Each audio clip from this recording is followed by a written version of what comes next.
Pour un brasseur, c'est quoi la bière? Pour moi, la bière, c'est une boisson de culture. Pourquoi de culture? Elle existe depuis des millions d'années, des milliers d'années, et culture est rafraîchissante en même temps. Une boisson simple. Je vous donne un exemple. Quand on voit un copain, on va pas dire, qu'est-ce qu'on dit? On prend une bière. On prend pas un vin, on prend pas un whisky, on prend un verre. C'est pourquoi que nous avons dans le passé beaucoup d'accès sur les friendly moments. Je ne sais pas si vous vous rappelez, la Phoenix c'était des friendly moments. Mais c'est une bière, la bière c'est un peu une boisson saine. Elle ne peut pas faire de mal. Elle peut pas faire de mal, c'est une très bonne boisson. D'ailleurs, on a vu les matières premières, ce sont des céréales naturelles. C'est très important. C'est du naturel. Toutes les céréales, tous les ingrédients sont naturels. C'est très très important aujourd'hui parce que le consommateur mauricien devient de plus en plus exigeant. Et moi j'ai une technique de dire aujourd'hui, we taste with the eyes first. On goûte avec les yeux d'abord. Hein? On regarde ce qu'on mange, ce qu'on boit. Mais je crois que la bière est une boisson connue, reconnue dans le monde. Elle sera toujours la boisson première. Par contre, si je vous disais quelle était la boisson qui est la plus consommée dans le monde, on me répond quoi? C'est le lait. C'est incroyable. Le lait. Le lait, c'est la boisson la plus consommée dans le monde. On a toujours tendance à dire l'eau, et tout ça, mais c'est le lait. C'est incroyable. Hein? Je sais pas. La bière. Allons dire la bière. La préparation, le démarrage vraiment jusqu'à la bouteille, combien de choses ça se passe? Hein? Il faut compter 5 semaines. 5 semaines. De la salle à brasser, je crois qu'on arrive 4 à 5 semaines pour que la bière soit en bouteille. Ce petit secret, je vais vous demander votre secret, mais est-ce que ces produits que vous inventez là, il y a un cahier de charges? Si, il y a un cahier de charges, beaucoup de réflexions autour du cahier de charges. Il faut être créateur. Un bon brasseur doit être créatif. S'il n'est pas créatif, c'est comme le chef. Le brasseur, c'est un peu le grand chef. Le maître chocolatier, le pâtissier, le boulanger, le chef. Nos métiers sont communs. Choisir la bonne épice, la température qu'il faut, le moment voulu pour mettre tout ça en œuvre.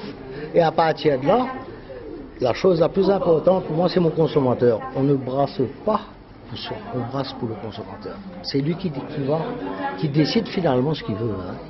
On a toujours tendance à produire quelque chose, à donner. Il faudrait voir quelle est la demande du consommateur et à partir de là, t'envoyer quelque chose à produire. Très important. En 50 ans, la Phoenix, elle a changé. C'est une belle dame.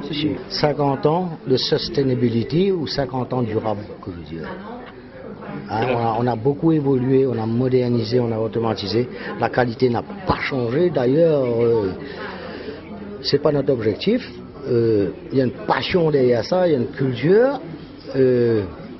Nous avons une bonne équipe, on travaille bien, on est mauricien, made in Maurice. Et c'est ça qui fait notre fierté. On a l'impression qu'on est dans un hôpital parce que tellement c'était propre, c'était nickel. C'est important la propreté. C'est une des valeurs qu'on a. Parce que la qualité, on ne peut pas avoir de la qualité si on n'est pas dans un environnement propre. Okay? Donc nous ne sommes pas seulement des... ce qui est important, nous ne sommes pas seulement des garants de la qualité. Nous sommes aussi des exécutants de la qualité. C'est-à-dire on va tout faire pour avoir un niveau d'hygiène pour que, il ne faut pas oublier qu'on est dans l'agroalimentaire, hein, on a des règlements, on a des lois, donc l'hygiène c'est quelque chose de très, très important. Dans une brasserie, il y a l'odeur,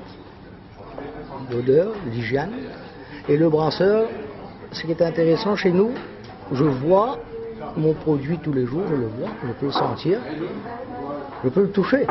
Dans des grandes brasseries, on n'arrive pas, c'est tellement grand, c'est tellement modernisé, automatisé.